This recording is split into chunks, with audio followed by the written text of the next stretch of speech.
Alright, once again, good afternoon. 2024 Basketball League 10.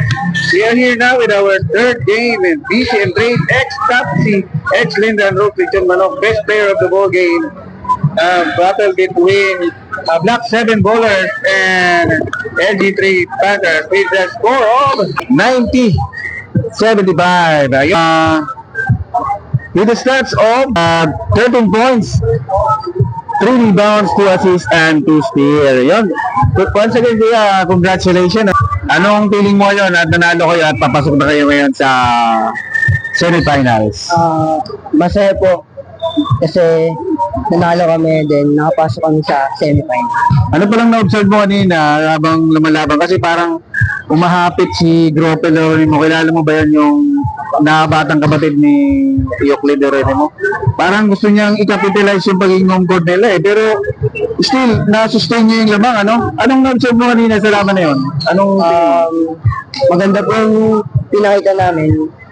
Maganda rin po yung pinakita ng kalaban. Kaya ginawa po namin. Bumaki po kami sa defense. Kaya nag-usap-usap po kami. Okay. Anong instruction ng inyong head coach na si Coach Justin Asi? Sabi po sa amin ni Coach, magtawa-tawa daw po kami. Then, yun lang po. Mag-usap-usap lang po kami sa loob. Okay. Nag-match up defense pala kayo, no? Parang hindi ko napansin yun Parang puro ano lang parang zona lang defense pero tao-tao na pala yun.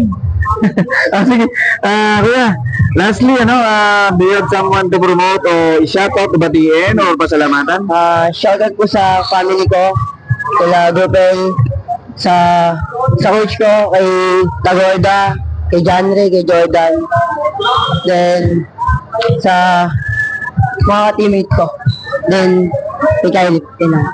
Once again, congratulations po, Kern, sa iyo nga, idol.